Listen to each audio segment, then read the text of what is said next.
जय हिंद फ्रेंड्स, कैसे हो आप सभी। मैं शिवम स्वागत करता हूं स्टडी विद फ्रेंड्स में।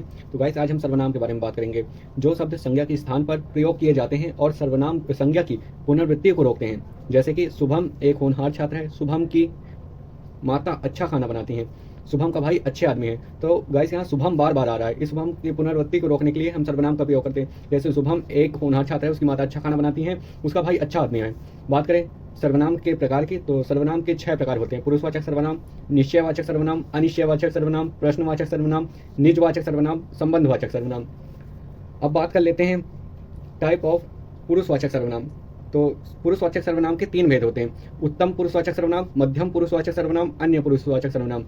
उत्तम जो कहने वाला होता है, जो शब्द कहने वाला होता है, वो उत्तम पुरुषवाचक सर्वनाम होता है। मध्यम जो सुनने वाला होता है, जो व्यक्ति सुनने वाला होता है, जो सुनने वाला होता है, वो मध्यम सर्वनाम होता है।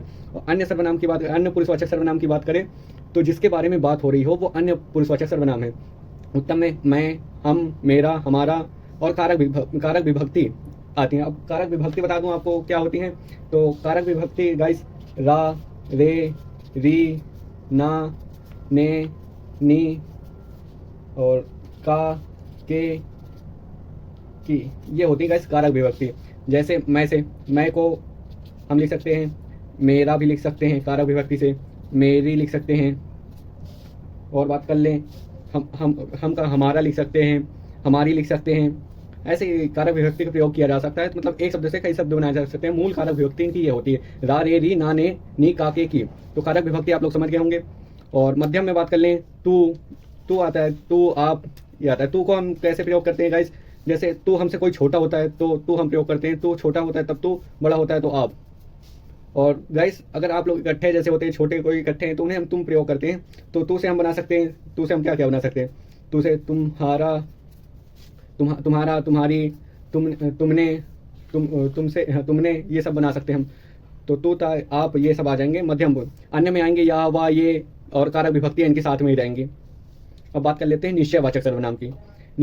निश्चयवाचक सर्वनाम वो होते हैं निश्चित वस्तु या व्यक्ति का बोध कराती हैं, किसी निश्चित व्यक्ति या वस्तु का ये बोध कराती हैं। जैसे ये घर मेरा है, यह किताब मेरी है, ये लैंप मेरी है, etc। ऐसे ये किसी निश्चित चीज़ का बोध कराती है।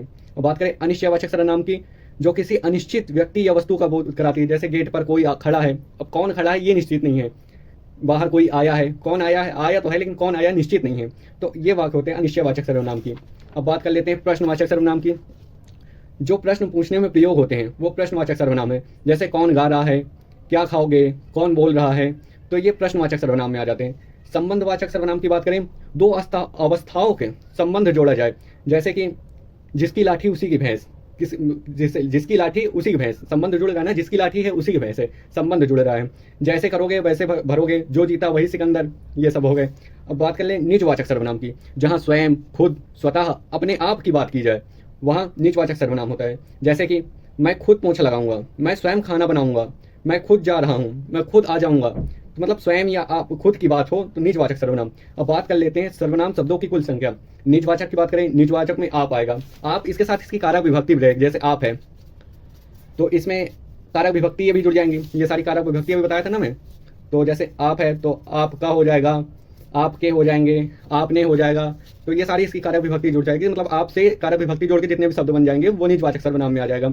संबंधवाचक में जो सो आएंगे, इसके साथ इसकी कारक विभक्ति जो जुड़ जाएगी, वो इनकी सारी मिला के संबंधवाचक सर्वनाम में आ जाएंगे। निजवाचक में यह वह, अनिश्चय में कोई कुछ, प्रश्नवाचक में कौन क्या, पुरुषवाचक में मैं तुम। आशा करता हूँ आप लोग सही से समझ गए होंगे। अगर आपको कुछ समझ ना आया हो तो आप प्लीज़ क्वेश्चन किया करिए ग्रुप में।